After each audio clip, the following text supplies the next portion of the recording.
যে আমরা শিয়ালকে মুরগির নিরাপত্তার দায়িত্ব দিচ্ছি, মানে যিনি চুরি করছেন তাকে আবার আমরা হচ্ছে দায়িত্ব দিচ্ছি যেন চোর ধরে। মানে এটা প্র্যাকটিক্যাল, এটা কোনোদিনও পসিবল না। আমরা যতদিন না পর্যন্ত এই ঋণ খেলাপিদেরকে আমরা আইনের আওতায় নিয়ে না আসতে পারবো, ঋণ খেলাপিদেরকে আপনি আইন বানানোর দায়িত্ব তো আপনি কোনোভাবেই দিতে পারেন না। আমাদের বাংলাদেশটার এই যে একটা মানে ইমব্যালেন্স অফ পাওয়ার তৈরি হয়েছে, এটার কারণ হচ্ছে যারা পলিসি মেক করেছে এবং যারা পলিসি থেকে বেনিফিটেড হয়েছে তারা একটা জনগোষ্ঠী হয়ে গিয়েছে।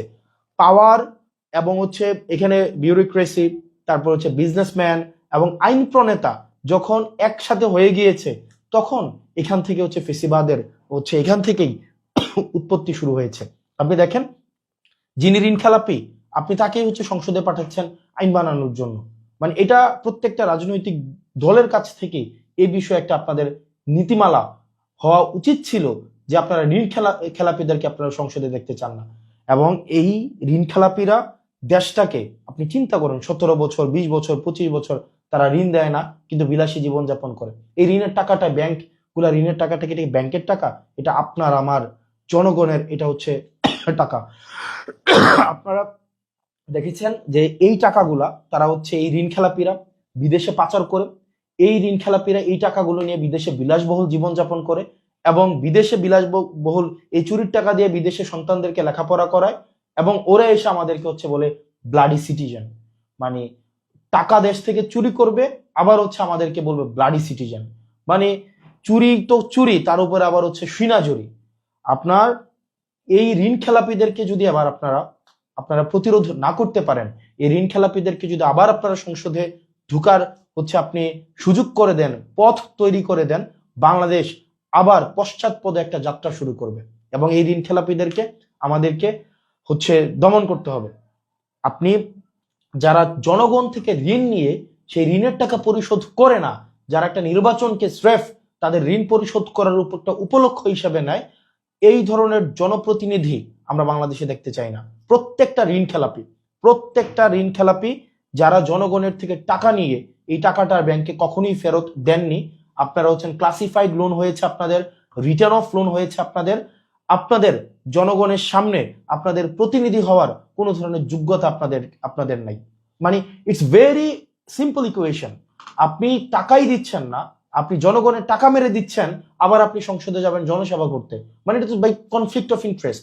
একটা লোকের যখন 150 কোটি টাকা ঋণ থাকে, 1500 কোটি টাকা ঋণ থাকে, সে যখন আইন প্রণয়ন করতে যাবেন, সে কখনোই ঋণ খেলাপিদের প্রতি স্ট্রিক্ট সে কখনোই আইন প্রণয়ন করবে না। নেভার। আপনি লিখে রাখেন, এই ঋণ খেলাপিরা কখনোই ঋণ খেলাপিদের ধরার জন্য কখনোই স্ট্রিক্ট কোনো আইন প্রণয়ন কখনোই করবে না, কোনো অর্থনৈতিক পরিকল্পনাই নিবে না যাতে করে ঋণ খেলাপিরা তাদের ঋণ হচ্ছে যথাযথভাবে পরিশোধ করতে পারে। এই ঋণ খেলাপিদেরকে জনগণ অবশ্যই বর্জন করতে হবে। এবং এই ঋণ খেলাপিদেরকে নিয়ে যখন কথা বললো, দ্বৈত নাগরিকদেরকে নিয়ে যখন কথা বললো, আমার সহযোদ্ধা আসিফ মাহমুদকে বিভিন্নভাবে অনলাইনে হেনস্থা করা হচ্ছে, আপনার বিভিন্নভাবে বিভিন্ন রাজনৈতিক দল থেকে হেনস্থা করা হচ্ছে। আপনারা আমাদেরকে কমেন্ট সেকশনে, আমি আজকে পর্যন্ত এই মুহূর্ত পর্যন্ত আমি কখনোই কমেন্ট সেকশন অফ করি নাই, নেভার, কখনোই কমেন্ট সেকশন অফ করি নাই। এটা আমার সহনশীলতা এবং পরমত সহিষ্ণুতার পরিচয়। আজকে পর্যন্ত আপনি আমাকে যত গালি দিয়েছেন এখানে, প্রত্যেক দিন আপনারা যত ইচ্ছা আমাকে গালি দিতে পেরেছেন, আমি কখনোই সেটা রিপ্লাইও করি নাই এবং সেটাকে আমি কখনো ব্লকও করি নাই এবং আমি আমার কমেন্ট সেকশনকে কখনোই আমি অফও করি নাই। আমি সেই পরমত সহিষ্ণুতা আপনাদেরকে দেখিয়েছি।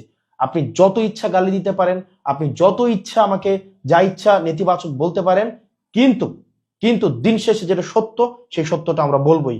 কারণ বাংলাদেশের কেউ আমাদের কাছে 100 টাকাও আমাদের কাছে পাবে না। কেউ বলতে পারবে না যে আমাদের কাছে 100 টাকা ঋণ পায়।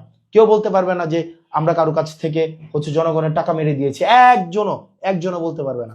যারা জনগণের টাকা মেরে দিয়েছে, যারা জনগণের টাকা দিয়ে বিদেশে বিলাসী জীবনযাপন করে, তাদের সন্তানদেরকে নিরাপদে জনগণের টাকা দিয়ে বিদেশে পড়াশোনা করায়, তারা দেশে এসে আবার হচ্ছে এখানে জমিদারি খাটাবে, এই বাংলাদেশ আমরা আর দেখতে চাই না। নেভার। এই বাংলাদেশ আমরা কখনোই দেখতে চাই না। ঋণ খেলাপিদেরকে কোনোভাবেই আমরা সংসদে আবার ঢুকতে দিব না। নেভার, কোনোভাবেই আমরা সংসদে ঢুকতে দিব না। যারা লজ্জা হওয়া উচিত, এটা লজ্জা হওয়া উচিত। মানে যারা ঋণ খেলাপি, আপনি ভাই জনগণের টাকা দিচ্ছেন না, আপনি আবার হচ্ছে সংসদে যায় জনসেবা করবেন, আপনার তো লজ্জা থাকা উচিত।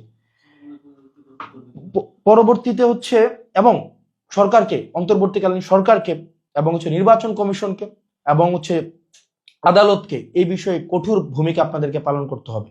কঠোর ভূমিকা পালন করতে হবে যে ঋণ খেলাপিরা যেন কোনোভাবেই আইন কানুনের ফাঁকফোকর দিয়ে কোনোভাবেই সংসদে না যেতে পারে। আপনার নির্বাচন একটা অযোগ্য একজন ব্যক্তি, যার টাকা নাই, অর্থ নাই, যে হচ্ছে জনগণের কাছে যে হচ্ছে দায়বদ্ধ, সে আসছে জনসভা করতে আমাদের। পরবর্তীতে হচ্ছে আমাদের যে যারা গতকাল আন্দোলনের মধ্য দিয়ে আপনারা সাস্টের নির্বাচনটাকে আপনারা পিছাই দিলেন, মানে এর থেকে বাজে ডিসগ্রেসফুল একটা এক্সাম্পল এই ছাত্রদল যে কাজটা করেছে, বিএনপি থেকে যে কাজটা করা হয়েছে, এর থেকে বাজে উদাহরণ আর কোনোভাবে আর তৈরি হয় না। আপনারা এই নির্বাচনকে ক্রমশ আপনাদের নির্বাচনে ভরাডুবি হয়েছে, ছাত্রদলের হয়েছে, ছাত্র শক্তি